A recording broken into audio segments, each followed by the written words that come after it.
Welcome, welcome, one and all. We have some exciting Scrabble action for you today. This is Chris Leip and Randy Goldberg. We are sitting in the central west end of St. Louis, Missouri, broadcasting for you the Scrabble action that is happening as we speak in Albany, New York, at the Best Western across the street from the University of Albany. It is round 22 of 22, and boy, this is intense competition. Right now, we have Evans Clinchy at 16-5, leading the tournament. Hot on his heels is Stefan Rao at 15-6. The two of them will be playing on our broadcast game for the title of the CSW division. The way the standings are set up, the way the standings lie, it looks like Evans is going to not lose by more than a certain amount that we will calculate shortly. With his spread advantage over Stefan, Evans is plus 1479. Stefan is plus 1398, it looks like. So the difference in spread is 81, and Evans can absorb a 40-point loss and still cling on to the tournament title. It is exciting actions for you, and we'll be bringing it to you live momentarily. The players are milling about the playing room waiting for the final pairings of the final round of this marathon weekend event. It has been 22 games over 4 days, and right now we are in game number 22. Our technical setup is brought to you by Director Vince Castellano and WGVC.com. WGVC is a WGVC is a .com is a division of Informatrix International. If you can't wait for the future to arrive, WGVC will get you there sooner. And boy, Vince has done a great job with this technical setup, bringing us the ability to give this broadcast to all of you out there in Twitch land. We're awaiting the final pairings and notice of who will go first. They have not officially been posted yet, but we will be bringing you the championship match between Evans and Stefan. Who Goes First is one of your favorite Scrabble variants, isn't it? Who Goes First is a wonderful Scrabble variant where you just gamble on what tile you pull out of the bag. Yeah, it seems pretty exciting. I've heard you've played it for hours on end, haven't you? Yeah, there was one night where there were like 5 or 6 of us playing Who's Going First, and I walked away about $20 to the richer. Well done to you. I am very good. That's a lot of skill. I am very good at going first. See, that's what you need in order to get second at World Championships. Absolutely, you need to go first.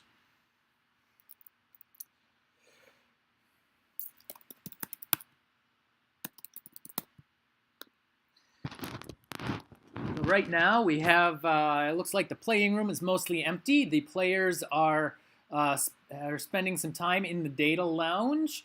Last night we had a little behind-the-scenes sneak peek of the after-hours tournament room, the technical setup with 3 cameras, one mounted underneath each on the side of the table showing us the rack and the face of the opponent, and an overhead camera mounted on some tripods showing an overhead view of the board and clock. So we are able to bring all of this to you remotely from our apartment in St. Louis, Missouri.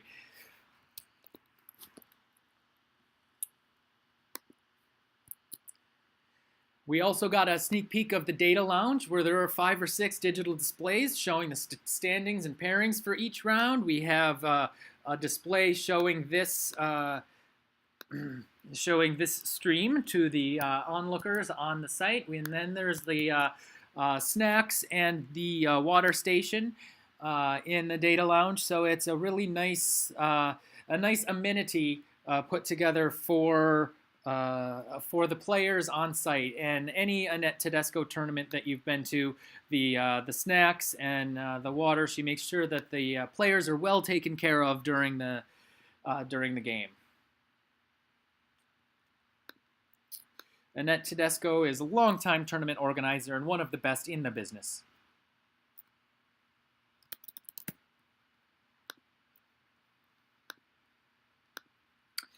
Right now, we're showing you the standings for the CSW division. All of the money places are up for grabs. We're going to have intense intense competition up and down the line.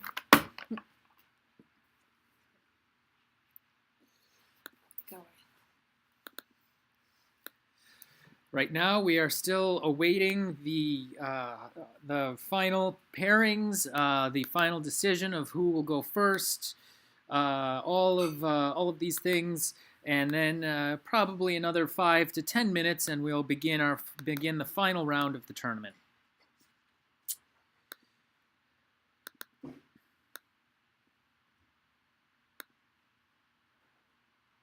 You see in the ticker in the bottom is showing you the standings for the entire CSW division after 21 of 22 rounds.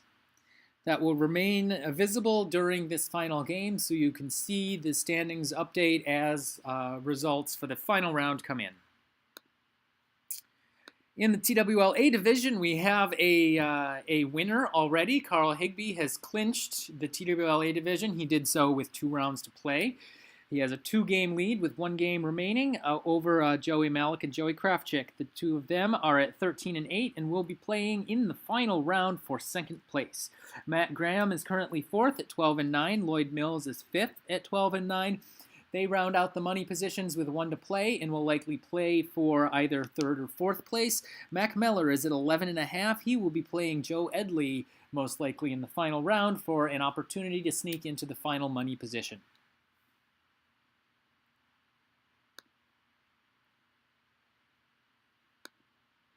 The B division, we're still waiting on 1 result to be entered. This result could result in a Gibsonization situation. Steve Azorio was at 15 and 5 entering round 21.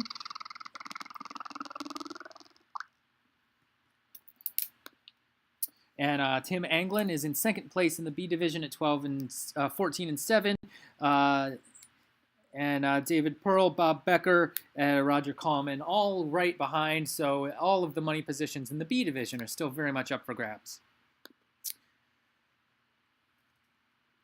The C division, it's going to be a match for the title between Joseph Waldbaum and Margot Kuno. They're separated by merely a half a game. So the winner of that game will win the C division outright. Francis Shaw is in 3rd at 13 and 8, and Josh Greenway also 13 and 8, and they will be playing a 3rd place matchup in the final round.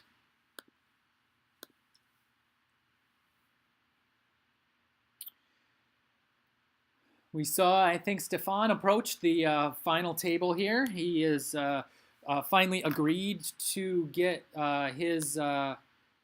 We've agreed.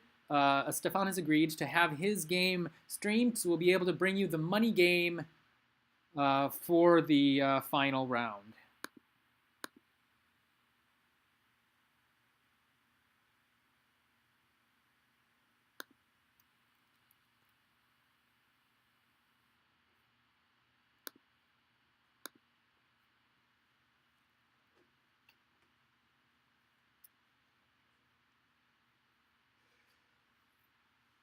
We have been happy to bring you 21 rounds so far, and this is no round number 22. We've brought you the entire Albany tournament here, streamed live on Twitch. The videos will be archived on the WGVC Twitch channel, and we will hopefully be transferring them to YouTube in the coming days, as the Twitch archive is temporary. And we are happy to have brought you this broadcast, and hopefully this can become a blueprint in the future for other live streaming broadcasts from Scrabble tournaments. The goal with this broadcast was to show that live streaming coverage can be done on a small budget with a small staff, and I think it has been a lot of work and a lot of time that we put into this, but I think we've been at least somewhat successful, and hopefully all of our viewers agree and have been entertained by the broadcast that we have been able to provide.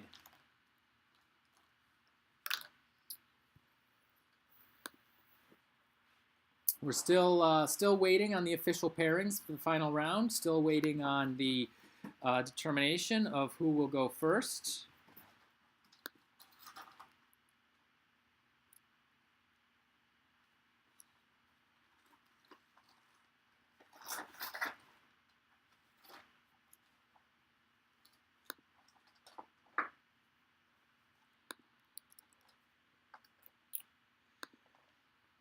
We've had several games by Evans Clinchy. He's been leading the tournament for the last day or so. He's had a really great run towards the end.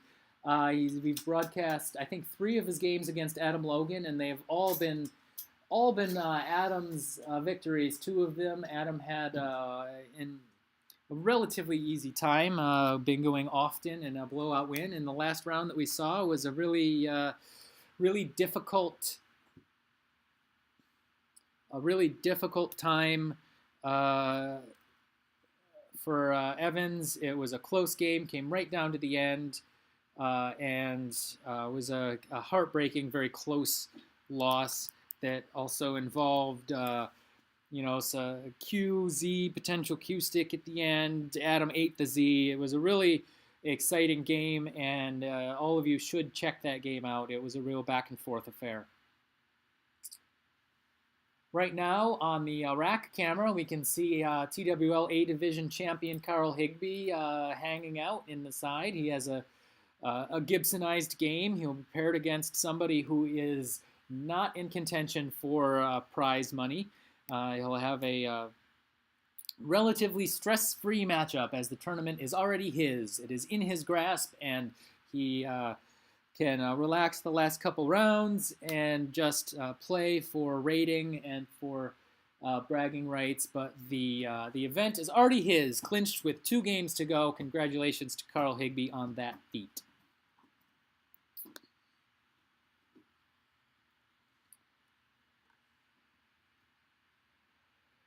We see Shelly Ubika coming up to the table. She'll be in the chat, possibly giving us a bit of color commentary from the ground.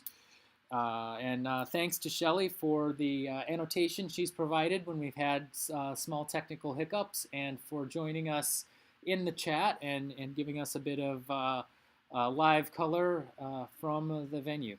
And a note out there for any uninitiated folks.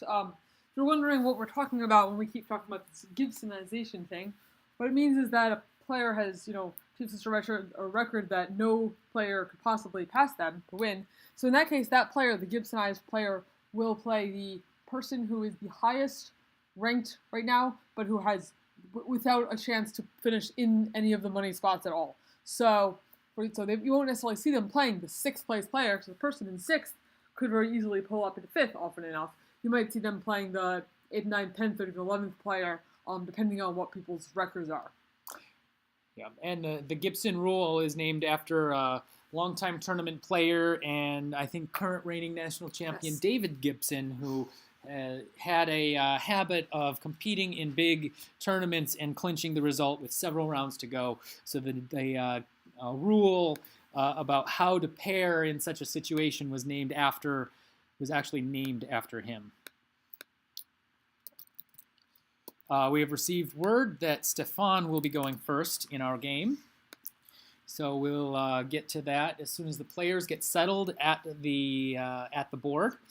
We also have word that Steve Azorio won his round 21 game, and so congratulations to Steve Azorio. He is also Gibsonized in the B TWL division and will be playing a Gibson game in his final round, having already clinched the title. So congratulations to Steve.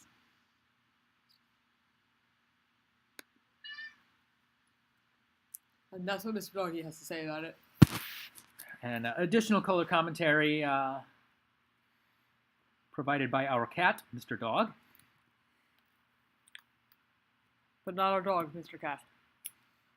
No, naming a dog Mr. Cat would be silly. Yes.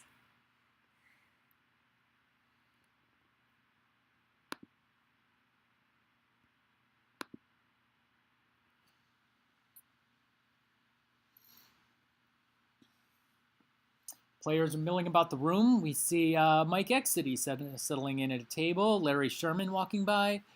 Lots of players who've been at it for quite a while. Old friends reunite on this New Year's weekend. We see Marlon Hill in the background. Old friends and new friends all come together to celebrate New Year's together, and that's what this Albany New Year's tournament is about. It has been a staple of the tournament scene for over a decade now, Annette Tedesco providing this opportunity for everyone to celebrate the New Year together. It is the the only major tournament in North America over the New Year's weekend, and it is a wonderful event with a special vibe, unlike any other on the calendar.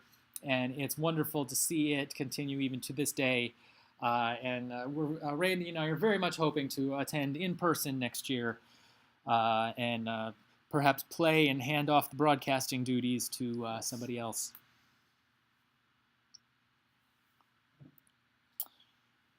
See Shelly coming up to the table.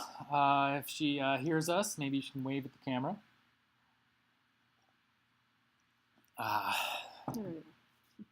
Stefan is taking his seat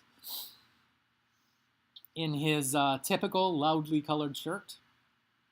This does look like a Friend Stefan classic. He often has the best wardrobe, best makeup, best nails. Really just the best dress at any tournament he attends. He is quite the dapper man. We saw Evans walk by. Tournament director Kieran O'Connor walking by also, heading to his directorly duties.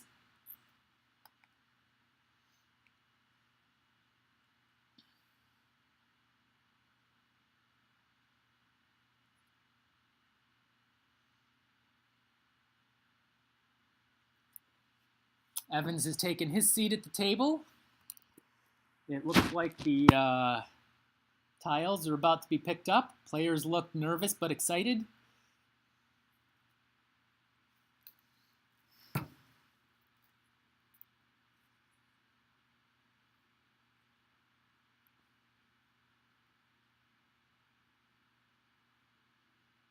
And the tiles have started to be cleared from the table, and we will be beginning shortly.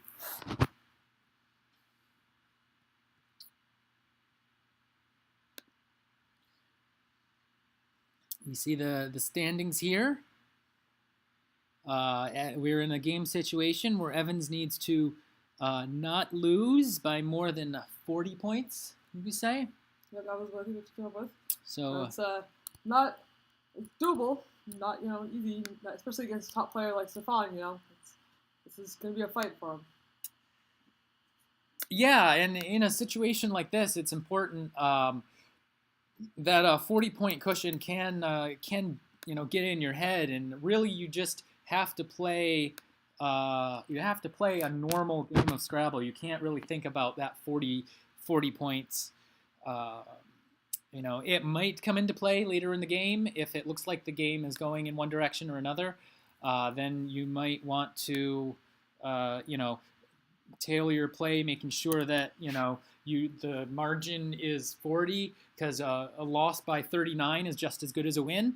But from the start, you really are just absolutely looking at just playing a regular game of Scrabble and not letting the tournament situation change your play, because things can often backfire if you change things too much.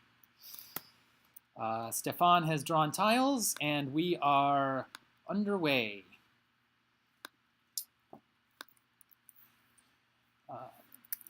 Stefan's opening rack has a mouse on it. That is unlike for most homeowners, finding a mouse is a good omen for Scrabble players.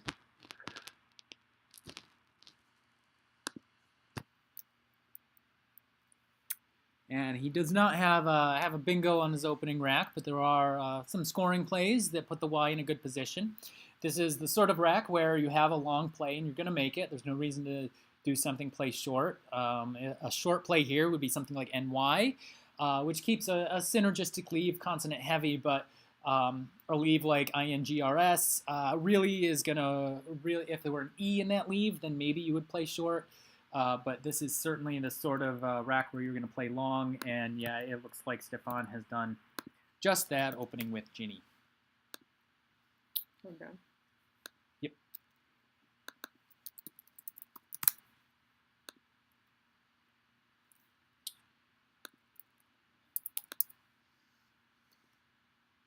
Evans has a bunch of possible responses.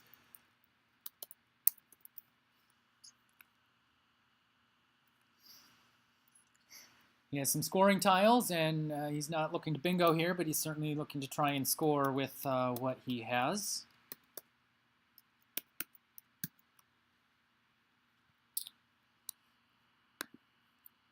The Y that was laid out is, attracts the eye at first. Play, horizontal play into the Y. It's always very common that, when a Y ends up on the double letter square on an opening play, that then the ensuing play goes uses that Y because it's often is probably thinking about that. It's often the biggest scoring spot on the board. There are options like votary and brothy and bothy. And it looks based on how Evans is arranging the tiles that he was just looking at bothy, now he's looking at brothy, which he has chosen. And brothy has gone down. That's his top scoring. It's and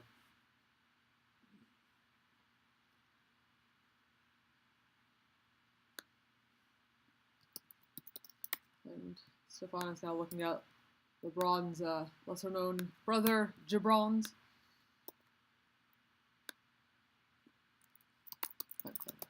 Yeah. Now the choice of brothy versus bothy is a bit of an interesting one. I probably would have chosen bothy since the R and the V do seem to have some synergy, but also the V needs a lot of vowels, and it's not a big consonant draw after keeping ARV. It could backfire. So taking the extra 2 points and drawing the extra tile certainly has merit. As it stands, it looks like Evans has drawn a large number of vowels, so that'll be his concern in the next turn. The positioning of the B in brothy did give Stefan a primo play with the J, and that's what he has done playing Jibs. It's interesting. He also had a slightly higher scoring play, Gibbons, Jibbons, but that was sticky S. FYI, don't try Gibbon without the S. Interesting.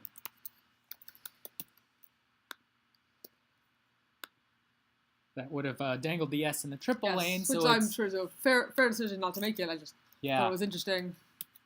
Anyway, just as a note, because I don't know how often that comes up, especially that being that sticky S could. Never know when that kind of thing will show up. It will matter. Yeah.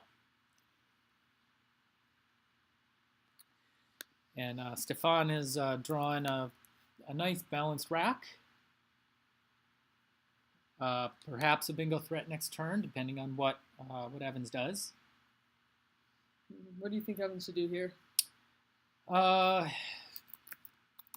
He's going to want to play the V and some vowels if he... he does have a nice play, tops himself at least some old valley, but squeeze some points out. He has made a play. Not that one. You're eventually looking at something like evade, maybe. Yeah, that scores looking at well. was evader down the D column, but he appears to have chosen abode instead. So yeah, okay. So he plays abode. It's a little bit so slightly more balanced leave. Yeah, and what abode also does is it sets up that F10 square where the V will go. So he's looking to increase the value of the V in his leave and hopefully dump the V and some vowels in that spot next turn. Mm-hmm. Looks like Stefan's got a nice situation here. I see very little chance of him missing the bingo he has already lined up on his rack, and so we should expect that to go down post-haste. And yeah, Stefan is in fact in a playing with all the fire. He is immersed in a disco inferno, and his bingo goes down pretty quickly.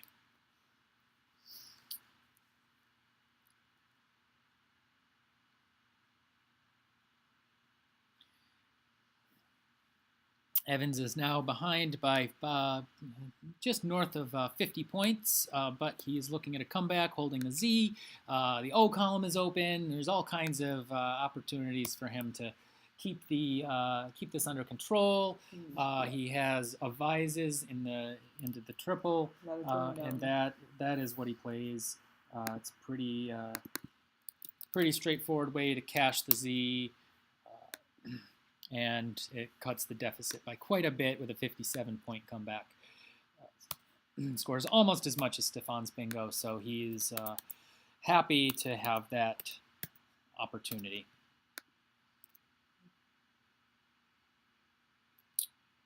So it's back on Stefan's. The placement of advises, we know, opens up the N6 space for the X that's out, the Q, but with the V and the Z in the position they are, that you can do no more than drop the tile into place. So that actually may come into play as a QI spot later in the game. It seems pretty unlikely that it's going to be used otherwise earlier in the game, just because it's not accessible for a player to cross a letter using that square.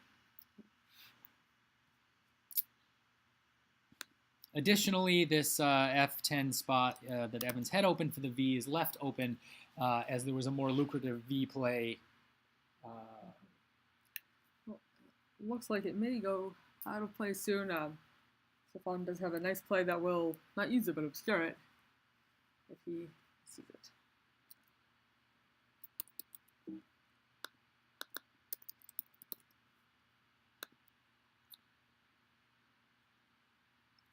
So, yeah, Stefan has some choices. He has, there are spots to cash the F, and that looks like most of his top choices involve cashing the F. He can play, with the F at the B10 spot across that way. He can use the spot that Evans set up with the F there. It's also worth noting there's another Y out. Some play here with a big tile at F10, putting the Y at J10 is going to be about a 50-point play. So that's something that the board does provide, and maybe taking out that F10 spot with a play here would forestall, would eliminate that possibility.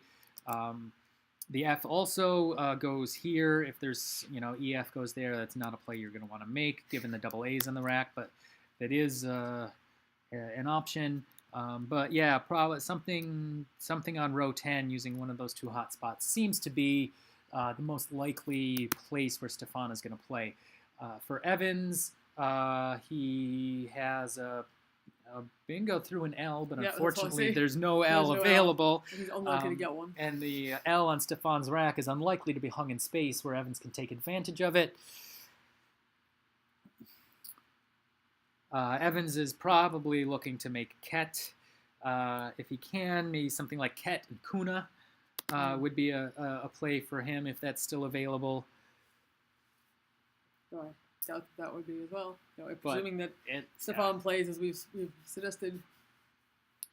Yeah, it looks like that row 10, that B10, F10 sort of area is the hottest spot on the board, and seriously looks like something. And Stefan has Fila lined up on his rack, ready to go at B10. And that is both his top scoring play and his best, up there among his best leads. So yeah, and the leave will be stellar. There's good floaters, the ER, the N that complement his rack. One thing when you're evaluating a leave, evaluating it statically is one thing, but also you have to evaluate a leave in the context of the board. If the tiles in your leave are duplicates of the floaters that are available to play a bingo, that's a negative. In Stefan's case, the EAMT goes nicely with the R and the N, in Inferno, that are wide open. So Fila goes down, and that is a really solid play on Stefan's part.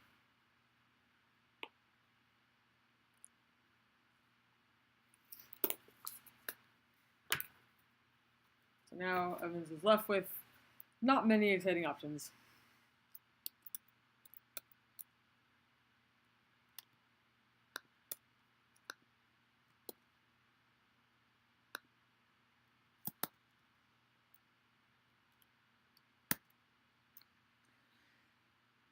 And Stefan is drawn fortuitously, although it looks like the 7 on his rack isn't going to fit as it currently falls. Of course, Evans has a play to make.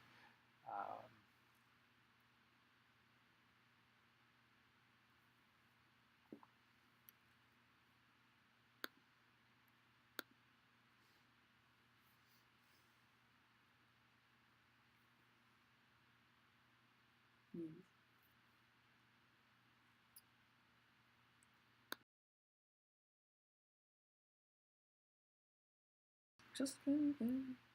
And so Evans is still thinking, Yes. still considering. Yes, E-mandate. Stefan does have 8s that are currently available, but we'll see what Evans does. True then. And Evans has done something. Evans plays Uk up at the top, a balancing play. Scores a little bit, sets up a couple possibilities for row 1. Front hooks to Uk. Yeah, now we have another exciting spot for the Y potentially. Yep, and he immediately draws the Y. So well done him. Um, Presume, and that leaves Stefan bingoable. Stefan is going to play. Yep, he's going to play his bingo. Uk happens to block the Egyptian that Evans just drew into, but hopefully he'll find some comfort elsewhere. He's walking like them. Yeah, he does have that walk like an Egyptian. Groovy sort of amble to him.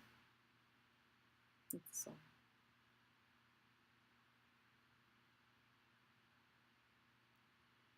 Chris is clearly not up to date on his 80s female pop.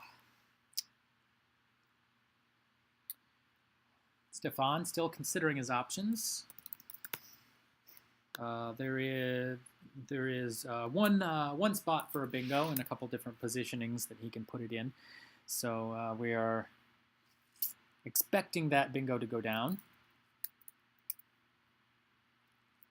It would be a Evans does have a bingo through the R, and it will be blocked if Stefan himself bingos. And so that's going to be a really tough turn of events for Stefan. On the other hand, if Stefan misses this bingo and Evans gets his down, that will completely change the flow of the game. But I am not expecting Stefan to miss this. Sure, he's just debating which placement.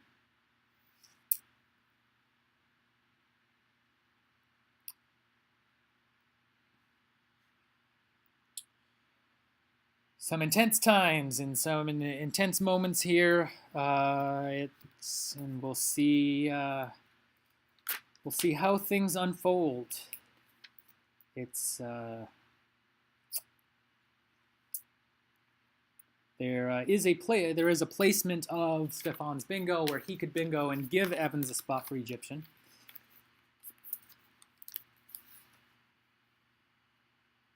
So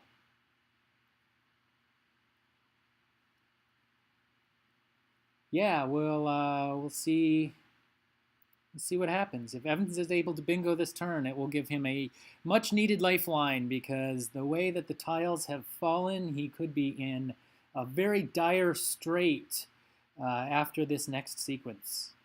So a good band reference. Yes. After you missed the last one. We'll get there. We'll get there. Can we play Walk Like an Egyptian or buffer music?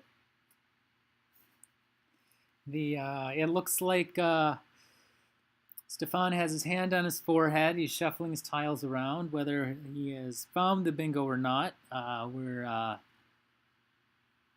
not sure, or if he's just considering between the couple different placements.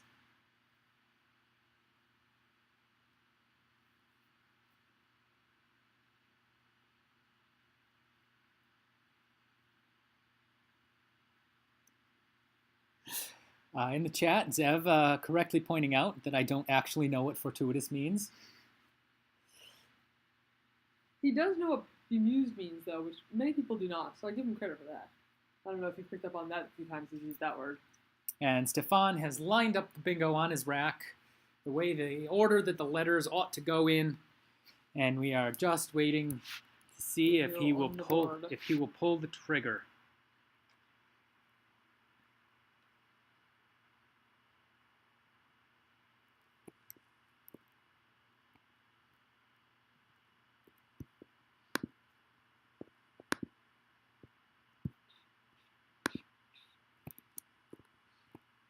Some intense mailbag action here. Yep. The disposition of this bingo is going to change the outcome of the game. Stefan leaning back, stretching, This is a common tactic, actually. Brett Smitherum blew the lid on it, and he mentioned at Worlds that stretching and putting your arms out is a good way to appear larger and more intimidating to your Although I opponent. actually recently read an article, apparently it's not true. I think I believe Brett. I mean, Stefan does find his bingo, plays Emendate in the upper position, which is great for him to not miss it. However, it does give Evans a spot to play Egyptian. Yes. So he makes a play like an Egyptian. Egyptian goes down immediately. as fast as humanly possible. And so they trade bingos. It's a very... it's a turn of events that is kind of middling for Evans to trade bingos. But he does get his rack down. Stefan has pulled the other... or the blank. Stefan has pulled the blank. And medals. Evans has pulled a blank. Cool. Well, this could be interesting. So here we go. This is still Evans is down by a bingo. He has pulled a blank. Stefan has pulled a blank. Evans has some ground to make up, but it is still a close game. It looks like Evans is going to have to deal with the Q. Although there's some possibilities for Q bingos. He has some synergy with it. And yeah, they're... So I wonder if now... So now Stefan does have a bingo available to him on this rack. I wonder if he will see it. Certainly something I would presume he knows, just maybe a tough find in this situation. Yeah, there's a couple bingos that'll go. So, and we're expecting that Stefan will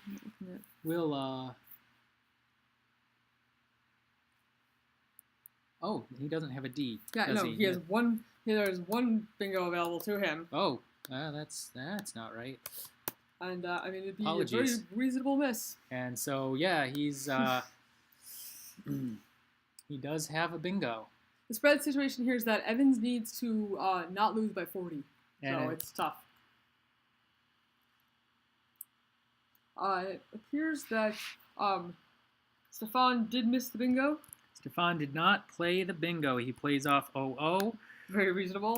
Missing Oratorio through the R, which is no, would be a through nice... the R, blank T would be a great find. Totally understandable miss. And then Evans immediately plays the Q for 31. That Q spot that we had mentioned Vi's set up does in fact end up going down. And Stefan draws into Warrior. Mm-hmm. Yep, now he has a few bingos that play. Including Warriors. Yes. Million.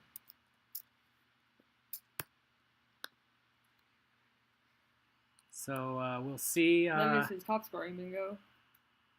We'll see what Stefan plays.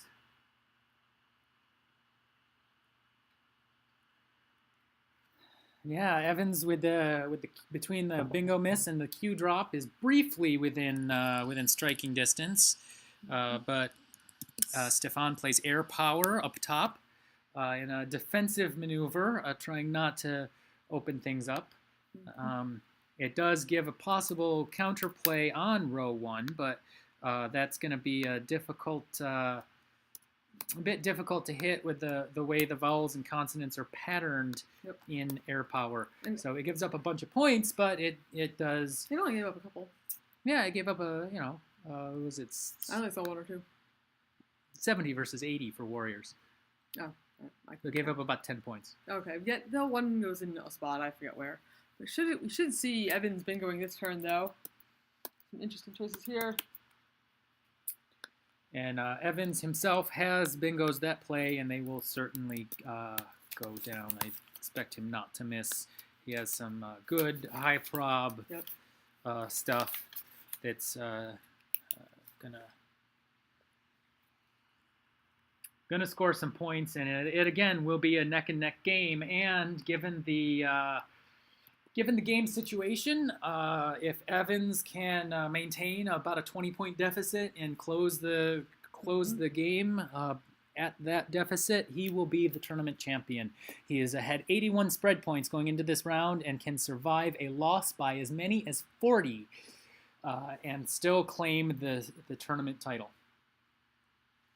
Better to eat posh biscuits, just I'd always say, than non-posh biscuits. That sounds much fancier, at least. That's why you live in the UK and we do not. So, Evans is considering his options here. He's a few. Sadly, none of them are playing that row one, precisely for the reasons that Chris talked about when Stefan made his choice playing air power there. So he won't get total, 90 points, but we are looking at a couple of 80-point options.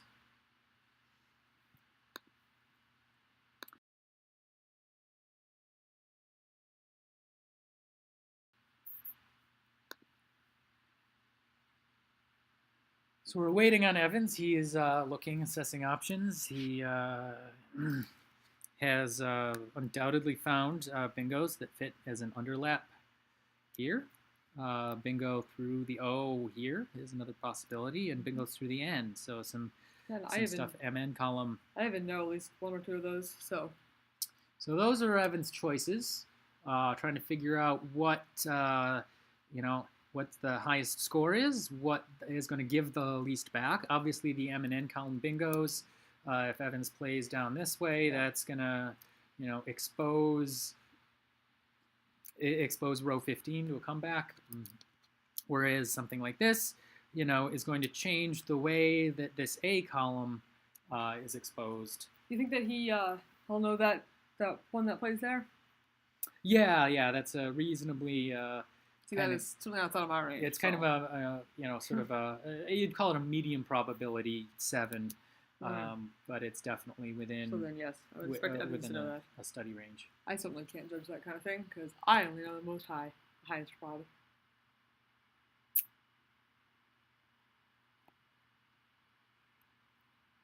Still awaiting Evans' choice. His head is in his hands as he gazes down at the board. Hitting an 81-point bingo here would bring him within 10. It looks like he is choosing one of the other bingos, one of the more volatile. Interesting. One of the more volatile choices. Inch tape. Yep. Nope. He's taking it back off the board. Oh, that's. He had lain down inch tape and looked at it, shook his head. Shea is still shaking his head, picked the tiles up off the board, put them back on his rack. He's shaking his head and writing on his score sheet. This is exciting. Put his head in his hands, had a second thought, had a crisis of conscience before playing inch tape, which would have been the perhaps one of the more aggressive plays, giving up a few points in order to make the board more volatile. There is something to be said for a play like that. It might be a bit too enthusiastic, but if one were to play a bingo like inch tape, then it would open this. It opens this up while, of course, row 1 remains open. So it tries to create a counterplay between the top and the bottom parts of the board. Whereas if he bingos here, the only short play, high-scoring short play. You could play something, say, at F1 or E1 that goes across if you find overlaps for the R and the P, and then that's the only short play that scores similarly. So it's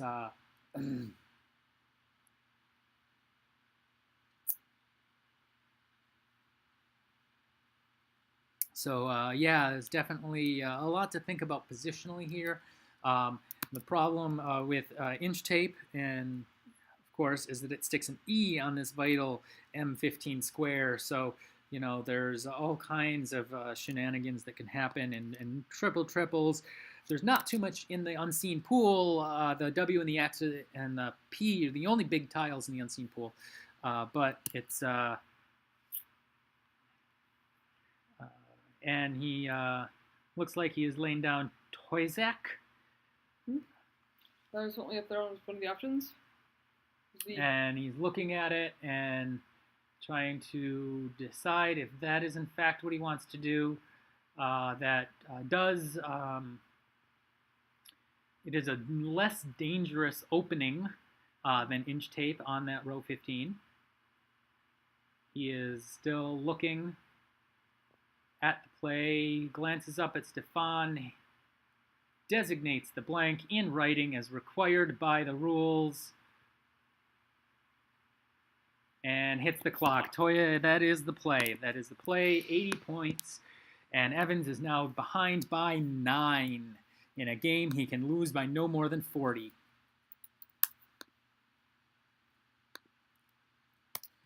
Ooh. Stefan is looking at his post bingo draw with a WU. It's an awkward rack. It's an awkward rack, but he's got some options here. But yeah, there's he has a chance to score. Yeah, Evans may be regretting that Tozzy, shall we say it? But we'll see. It creates counterplay between row 1 and row 15. Yeah, we'll see how the sequence plays out. Mm-hmm. What do you think you would do here? Think you just go for the points? I think Stefan needs to take the points. The mouse isn't going to be that vital. So if you have a high scoring play that uses it, go ahead and use it. Yeah. Because it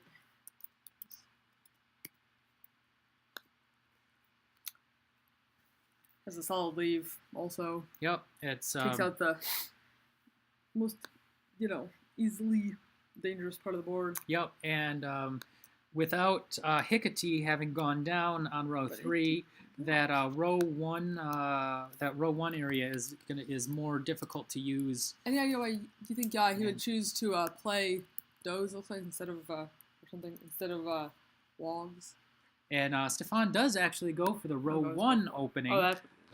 Oh, plays Goud up top, saving the W, saving the mouse. We'll see how this goes. The game is still neck and neck. Evans is behind a tempo, but Evans has made a play pretty quickly. He can afford to lose a tempo. And Evans plays Veeam for a very nice score. Yes. Having that H open is really was really beneficial to Evans. He's still down a tempo technically. He has a momentary 10-point lead, but he is definitely within the area he needs to be in order to win this tournament. Stefan's last play appears to have done a wonderful job of setting him up to bingo this turn. Yeah, that is probably the advantage of the Goud play versus just taking all of the points you can. So that Cleo will be more like the board exciting. And so, Stefan does have a bingo. It does play. And with Evans, the unfortunate draw he's had after Veeam, this is going to be really, really interesting. Stefan's bingo, if he, assuming he plays it, it will open up quite a bit, and it's going to open up some opportunity for Evans. Obviously, the bingo plays here at E3, so it's going to open up some play for Evans down the A column. But how much he has to take advantage of it is a question. The unseen pool to Stefan, which you see on the screen, involves an X. There's there's retinas in the unseen pool. There's a bunch of some L's. There's a C. There's also a couple U's. I mean, there's bad stuff, but the pool, by and large, is actually quite good. Yeah. And so Stefan may... so close, do you think he'll choose to forego the bingo? Stefan may choose to forego the bingo. He does have a potential 47-point non-bingo play. Does use the S, though, so... So, yeah, it's very, very interesting. I can see a situation where Stefan might, think really hard on this and forego the bingo, and it looks like he has. And he has made that 47-point play that I just mentioned. So, yep. In an abundance of caution, looking at a tile pool that is really, really threatening, Stefan forgoes playing Auriest at 3A, opening up a potential triple-triple, and instead makes a 40-point play at L1. A really, really interesting play. There appears to be a challenge of some Evans sort. is going to challenge the S hook on Egyptian. on.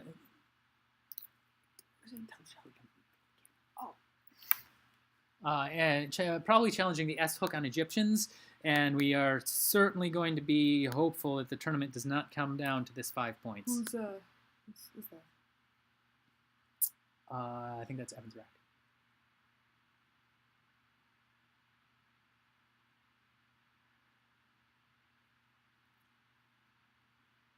So they've returned from the challenge computer. The play is valid. Stefan earns an extra 5 points.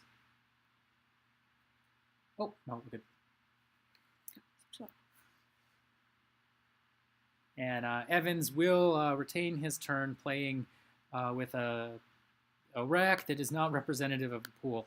It'll be interesting to see where this goes. It looks like Stefan is probably set to draw reasonably well, and he does out of the pool that is quite good. And now this puts Evans in an interesting spot. Having foregone the bingo, Stefan has taken a 42-point lead. And Evans is going to have perhaps a bit of trouble scoring with this rack. He's going to really have to just make a small balancing play and hope he can draw into something, draw into maybe even a bingo or something. For his play, Stefan does have XI here. No, he doesn't. He has OX here that's going to score really well. And so Evans is going to be very challenged to, he may be in a spot where he needs to bingo to come back.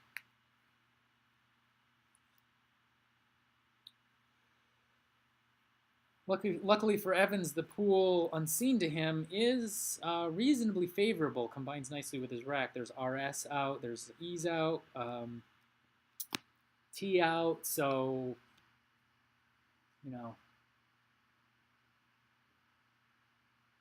The hammer is the Z, answering the question from the chat. The hammer is the Z, and it's already on the board.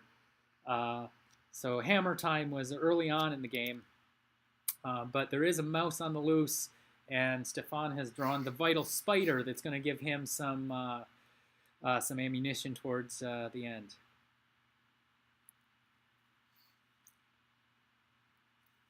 This is a difficult play for Evans. There's a lot of different choices, a lot of stuff to think about. Probably, one option is to try without looking at what the rack is and what the options are. He's, this obviously the play on row 4 here. Setting up a potential triple would demand. Play at 4A would demand a response here. So at the very least, you're forcing your opponent to do things. However, that does take out this bingo line, which is somewhat important.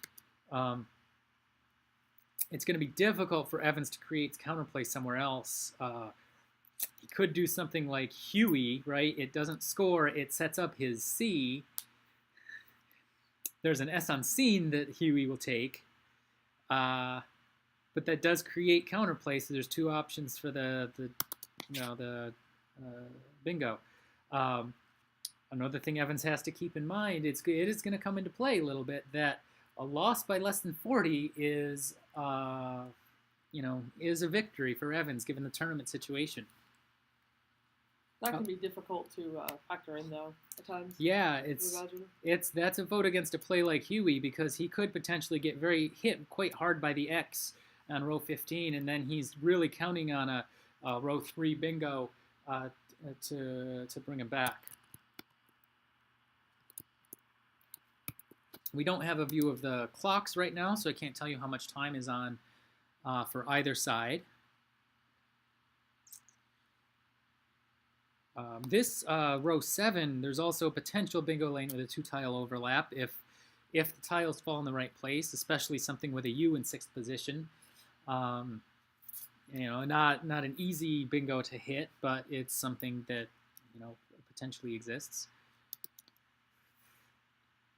There's Evans' top scoring play is probably something like Aculii here, and that has the added advantage of taking out the hot X spot at 12-0. And it actually looks like Aculii is what Evans chose. Keep the scoring pressure on. Before Evans played, there were 8 in the bag. Now we're down to 3 tiles in the bag. And Stefan is looking at his Primo X spot, having just been occupied by Evans' Vowel Dump. Played Aculii. So there is, of course, Stefan still has an Ox play up top for 36. That's going to put a lot of scoring pressure on Evans. And it will leave 1 in the bag.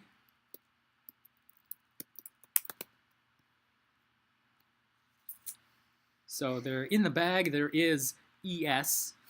Evans managed to miss the two of the best tiles in the bag. What's Stefan putting down? He's playing Redox. For max score. For the highest score. Scores 42. And now, oh man, Evans is down by about 60 points. And Redox also, it's a really great play. It scores really well. Everything. It's going to kill this row 3 bingo lane. It kills the row 7 bingo lane. There's no bingos available. And Stefan has just drawn ERS out of the bag. Oh, the humanity. Poor Evans. Evans is going to be struggling here to keep this within 40 points. Evans has 8 minutes, apparently. Evans has... Rough boys, a little less now. So, yeah, we'll give you Stefan's final rack, EEELRS. Evans' rack is as shown on the screen. And so Evans is looking at hoping to find an out in 2 that will draw him within 40. That's the...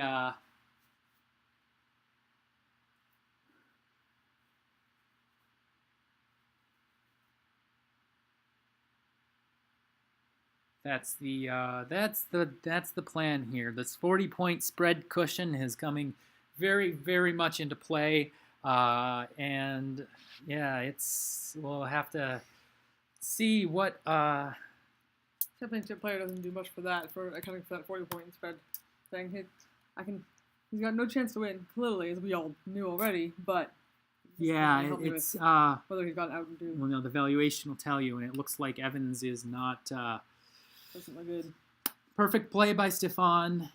We think perfect play by Stefan will win the game by 50 points. By perfect play by both players. So it's... Looks like his best bet would be Wino. So yeah, this is really, really tough. Evans is going to spend a bunch of time here trying to... calculate the possible endgames. He's taking his 40-point spread into account, so all he needs to do is close the gap. But it looks like Redox was just a step too far. The game is out of Evans' reach. Tournament, given perfect play, appears to be out of Evans' reach, and this is going to be a heartbreaking loss for Evans Clinchy after having led the tournament for so long and a very successful end to the game by Stefan Rao, who has kept right neck and neck with Evans the entire way. We don't seem to have any result in the Adam-Brad Whitmarsh game. There is an opening for Adam Logan. If he does manage to win by more than about 150, there is a slight chance that he could overtake Stefan on spread. If Stefan does win by... Oh, you didn't add the 5 points. No. So it's a 55-point win for Stefan. Evans will fall 15 points short, given perfect play. If Stefan does win by the 55 points, then Adam will need to win by 254 over Brad Whitmarsh to win the tournament. We don't know yet. Where the result from Adam and Brad will lie, but that still is an option.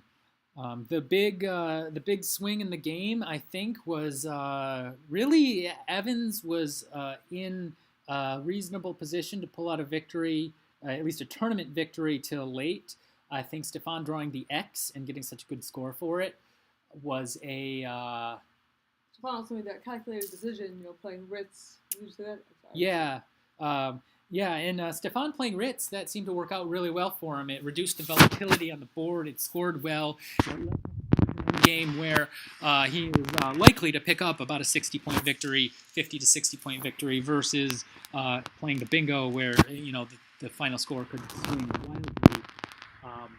And yeah, perfect play by Stefan will win the tournament. That is a far cry from actually sitting down and having proclaim the tournament won by Stefan.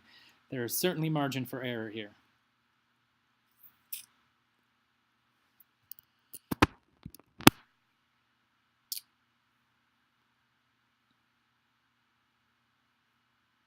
Evan's trying to figure out what his out in 2 will be. He has placed some tiles on the board, playing on. It sets up uplit. It sets up tulip to go out for a big score on next to redox.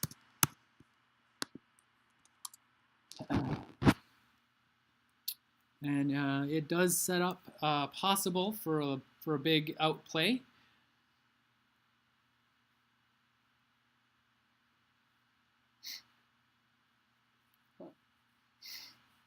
Which Stefan is going to need to address. Yes. If Stefan does not address that outplay, he will lose the tournament.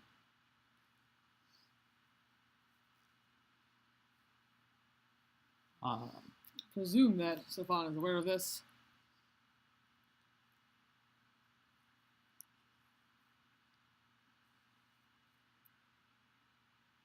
What he has to do, it appears, is block that, and he should be home at least to win the game.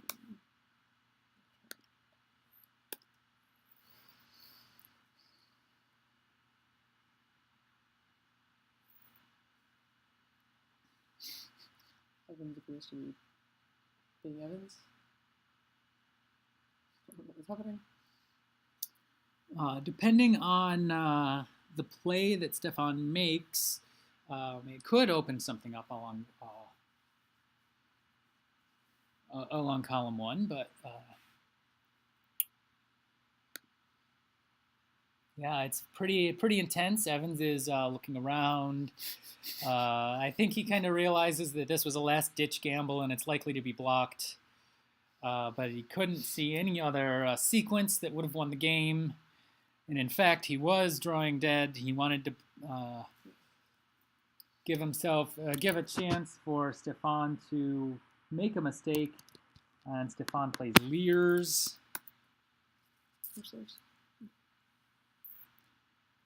In the spot. He has not hit the clock yet. He is still looking. We can't quite make out how much time Stefan has left, but it appears to be 2 minutes and change. And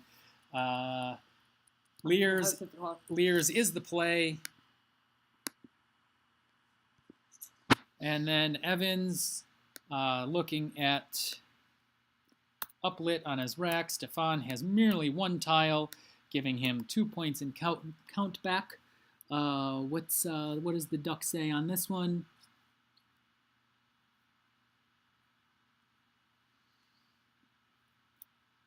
I think Stefan is quite safely home at this point. He's sporting a 70-plus point lead. The big play with the P has been blocked.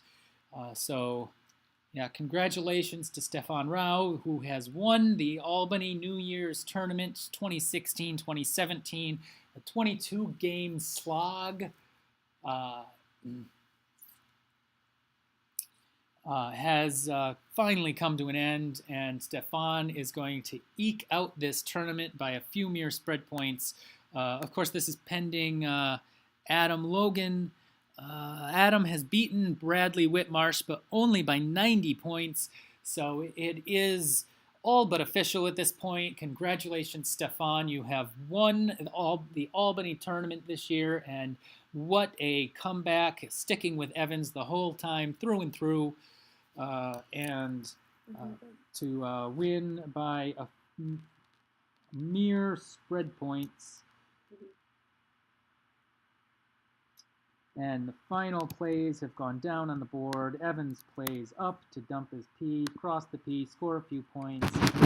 Stefan drops the E on the board. Evans exposes his tiles to officially end the game. And Stefan Rao has won 4-8-7 to 4-1-8. A margin of 69 points. Enough to take the tournament by merely 14 cumulative spread points total. Yep. That is exciting. That is absolutely exciting. Or is it 54 spread points total? Good job. Aren't you the math guy? Anyway, it is a small margin that Stefan wins the tournament by, and congratulations to Stefan Rao. Congratulations to Evans Clinchy. He will take second place in this event. Congratulations to Adam Logan, finishing third. In fourth place is Tim Weiss, who won his matchup against Jason Keller by a mere 12 points, finishing at 14-8. And Brad Whitmarsh finishes also 14-8, finishing in fifth place. The next few, Jason Keller losing his last game finishes at 13-9, and Jennifer Lee, the breakout star of the tournament, gaining well over 100 rating points this term, finishes in seventh place. It appears at 13-9 after winning her final game against Mark Francelon. Well done all around. And congratulations again to Stefan Rao. We're hoping to get maybe some interviews with the players on this final game. We see a large crowd has gathered around the final board to discuss the different combinations and permutations. We will certainly have some questions to ask about the game. The big plays of the game are Evan's choice of bingo when he played Toyzak. Maybe Stefan's choice of Gaud versus Waz on the next play, and certainly Stefan's choice to forego Auriest, which would have opened up a triple along the A column, and instead play Ritz. Yes, Jess, Hecate was Evans's better bingo. Yeah, Hecate was the higher scoring bingo by 1 point. But it also had some drawbacks in that positionally. So it's a very interesting strategic choice, and certainly one that is very likely a solid strategic choice on Evan's part. As the tiles fell, it ended up being a solid choice for him. In that Stefan took the hot spot on row 1, leaving Evans a spot to score well with his V on row 15. We see Brad Whitmarsh and Marlon Hill gathered around the board. There were a few other players gathered around the board pointing out different plays, doing a final postmortem analysis, and we'll shortly get Evans and Stefan on Skype to have a chat with us about this really exciting final game. It really did justice to the tournament. Absolutely. We had a lot of fun, a lot of interest, and a lot of stuff to talk about. Answer the Skype. One moment, please. Let me get the Skype window up.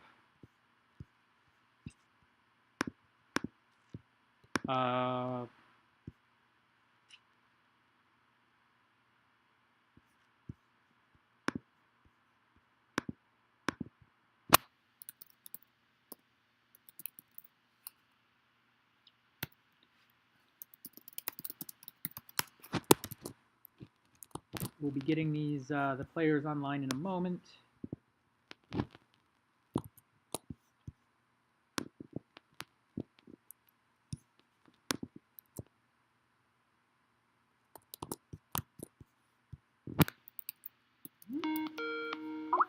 And here we are. Hello. We have you on the line. It's a lot of in the game room, a little bit raucous. I'm not sure if you can make out the conversation, but I'll hand you over to the man of the hour. That was the other thing. Oh, Hello, Stefan. Congratulations. oh, thank you. That- Yeah, that was a heck of a game. Okay, it's a little loud. I'm gonna move outside because I can barely hear you. All right.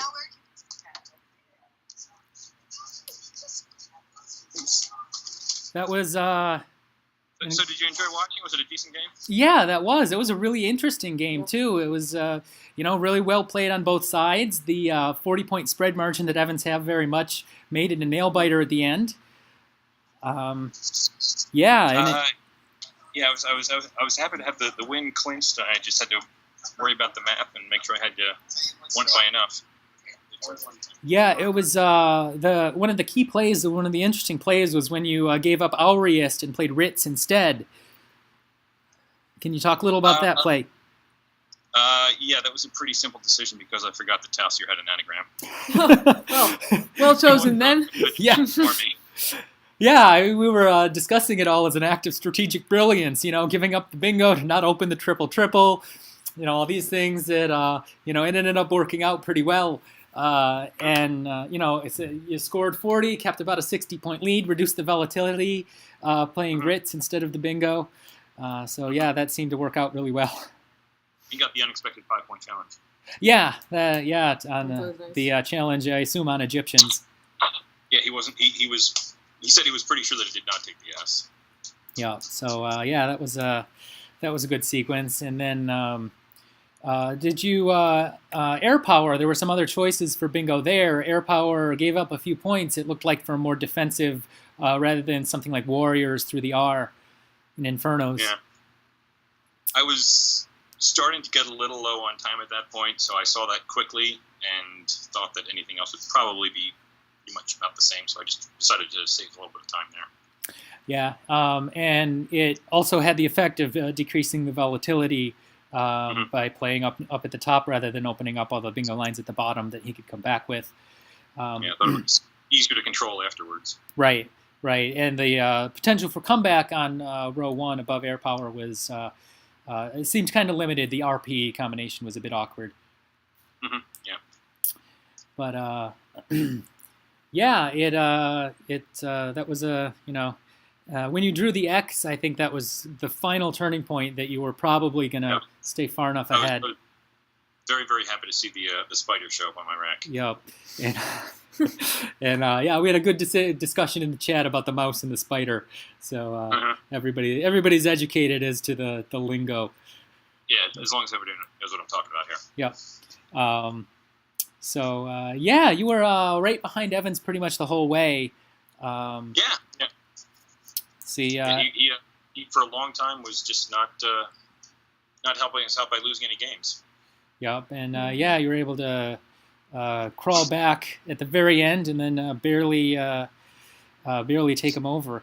It was a while before you played Emendate, and there were a couple different positionings of it. I think it took you a while to find, but you did eventually find it. I saw it right away, and then I just looked at it and was like, this looks like one of those words that I've made up in my own imagination. I just had that just a little bit of doubt. I'm like, there's got to be something else here with this rack, but I eventually wisely talked myself into it. Yeah, that would have been a pretty important miss if you had passed it up, because Evans had the bingo through the R. Oh, did he? All set. He had a P-T-E-R-Y-G-I-A. Oh my. So yeah, that would have gone down, I think, quickly through the R, if you'd missed that. So that was a lucky thing to not have missed. Yeah, fortunately, my brain eventually made the right decision. Yeah, we could tell on each of the rack cams we have a clear view of the opponent, so you can watch all your facial expressions and everything. Great. So yeah, we just had kind of this. You lean back, put your head in your hands. You're like, okay, whatever, and then start putting the tiles down for Emendate. So that was a bit of an entertaining moment and a lucky one for you to have found the play. Yeah.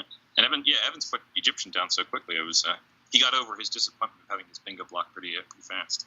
Well, it helps when you've given him a different one, Usually get over that disappointment.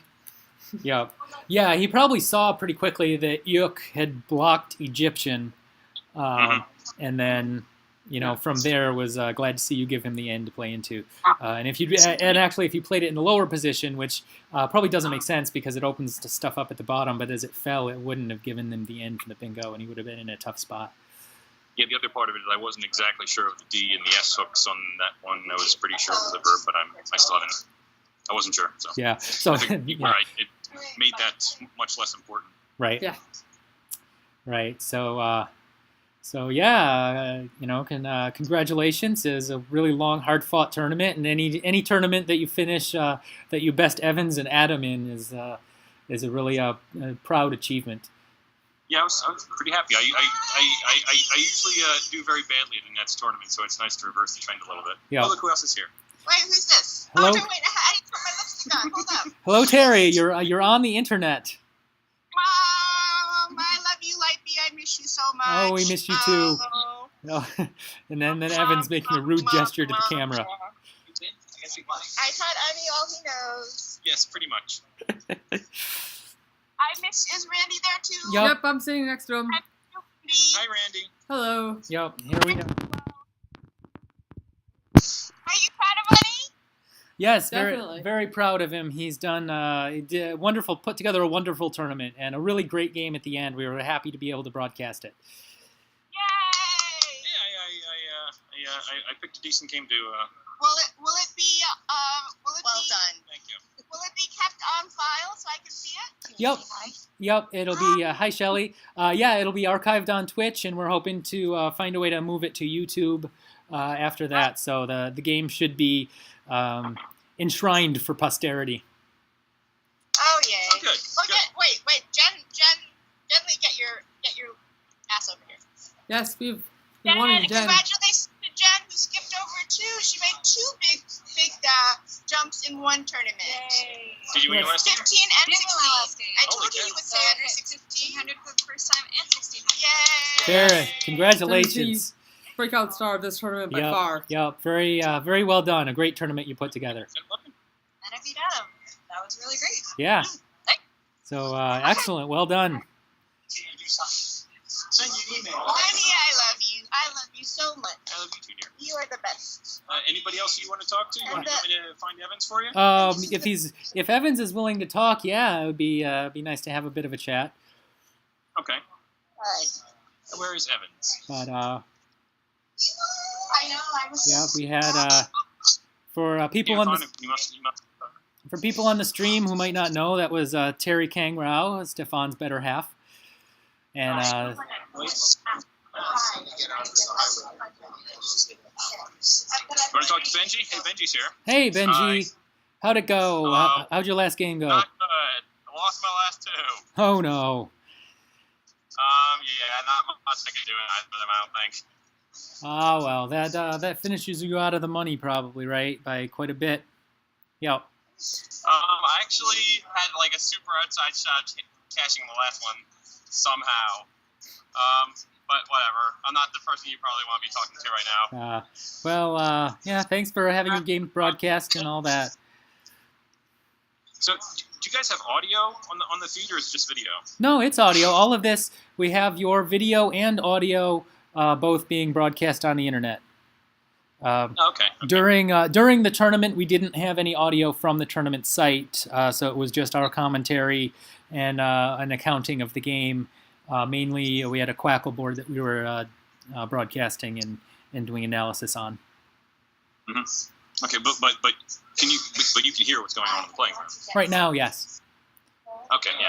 There's a little bit of commotion at the end of the last game where some talking going on in Division 1 that Evans was clearly very rattled by. Yes, we were Yeah. watching that happen. Yeah, he had some rattled facial expressions. Mm-hmm. Yeah. Wonderful. You want to talk to Evans? He's right here. Yeah, if Evans is feeling up to a little chat, hello, sir. It's a must. Yeah, I guess I can chat. Yeah, commiserations on the way that last turned out, and but congrats on second, and still put together a good tournament. Yeah, so, I don't know. I'm kind of at a loss for words. I don't know what to say. Yeah. It was tough. So it was a tough morning. All 4 games were just kind of brutal games. Yeah, we were reflecting after your close game with Brad, and you had a lot of close games this morning, and then this one comes up as the final one, and it was still neck and neck up to the end as far as the outcome of the tournament. Mm-hmm. Yeah. I mean, yeah, it was the combination of that Egyptians thing, which I could have sworn wasn't a word, and then he gets the X, and there might have been something I could do different. I don't know. I'm kind of just like mentally, physically just wiped out right now. I don't really know what to say. Yeah. But I'm definitely going to go back and, examine those games in a couple of days and see what I could have done differently, because I'm super curious. Any tournament you come this close and you lose, it's always like there's a million things you could have done a little different, and it might have been different, but I don't know. I just don't know. Yeah. Based on the Quackle analysis of at least the end game with the empty bag, you did not have a win, or you did not have a tournament win, I should say. Yeah, I saw the end hook on Uke. I could do like Wino. I made the setup for Tulip just like hoping he would screw up and miss track or something. It was a desperation thing. Yeah. There was like a 99.9% chance it wasn't going to work, but whatever. I just gave it a shot. Yep. Luckily, spread didn't matter because I was still ahead of Adam for second place, so I just kind of went for it. Right. I don't think there was anything I could have done like dramatically different in that game, but maybe you saw something I didn't. I don't know. Not really. Probably. When you played Toysiak, that was probably the best play. There was Hickaty up top for 1 point more. 1 point more. I thought that exposed a lot of counterplays in that corner of the board that he could score a lot with, and like I think Hickaty would have like tied-ish the game, and then like he would get like a 40-point play back, and I think it would be pretty far behind that point. I don't know. I mean, it's possible that it was right, but it didn't look like the right play to me. I'm not sure. Yeah, no, Toysiak looked like a better play. As it fell, he did take advantage of the hot spot at the top, and you got the bottom. So, creating that counter between the two places. Like I had Vellum in the top left, and I had Vem. I was going to get 40 either way, so it worked out fine, I guess. Yeah. But then that Egyptians hook, and then the X, and I couldn't get enough points at the end to catch up. So yeah, that's how it goes. Yeah, I think if you'd drawn the X, then you would have been home, and he draws the X and gets a 30-40 point score for it, and it's just out of reach. I'm pretty happy anyway. Second place is not bad at all. I will take it. Yeah. It's I don't know. I've had a lot of like heartbreaking last days of tournaments in 2016, and I guess 2017 is gonna be the same, so that's great. Between like nationals and worlds and California Open and this, it's a lot of second places and like missed chances at second place, and missed playoff opportunities and all sorts of stuff like that. But I'll bounce back. I'll be all right. Yeah. Can't complain too much about second place. A little bit of rating, a little bit of money. I'll take it. Yeah. It was. Over the 4 days, it was a really solid tournament that you put together, and Stefan also put together a solid tournament. So what can you do? Definitely. I'm happy for him. He had a great tournament, definitely. Yeah. Boy. I guess I should pass you back to somebody else or something. I got to go to awards or something.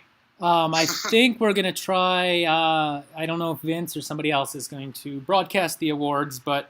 We're gonna, I think we're gonna cut off the stream and then restart with the awards in a moment. So,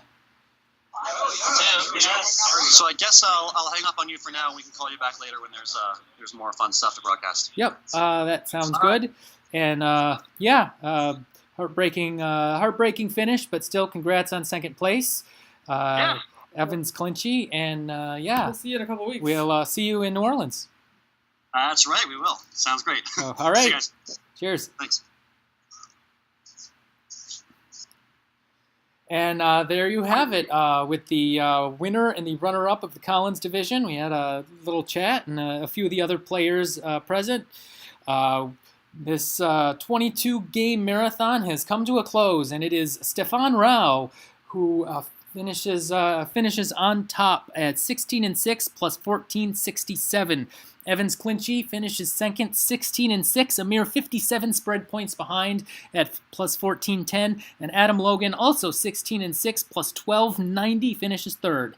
The remaining Prizes in the Collins division were won by Tim Weiss at 14-8 plus 600 and Bradley Whitmarsh at 14-8 plus 525. Following it up is Jason Keller at 13-9 and Jennifer Lee, the breakout star of the tournament, at 13-9 plus 1615. In the TWL A division, we have Carl Higbee, who was Gibsonized, winning the division by 2 games. He finishes 16-6 plus 1539. Joey Malik finishes second at 14-8, having defeated Joey Krafchick in the money game. Joey finishes third at 13-9. Lloyd Mills finishes fourth at 13-9, several hundred spread points behind, and Joe Edley sneaks into fifth place with a victory over Mac Meller in the last round at 12-10 plus 425. The B division was Gibsonized by Steve Azorio. He finishes at 17-5, winning first place. Tim Anglin won his last game, finishing second at 15-7 plus 991, overcoming Bob Becker on spread, who finishes third at 15-7 plus 749.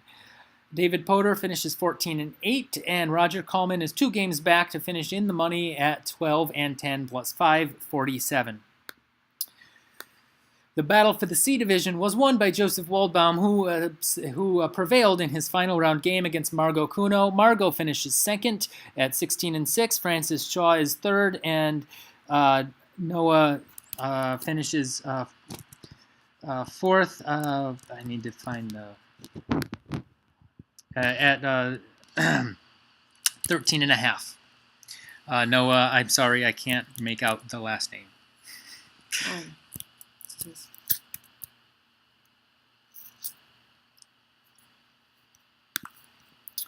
We will be cutting off the stream in a moment and then reestablishing to bring you the award ceremony from Albany.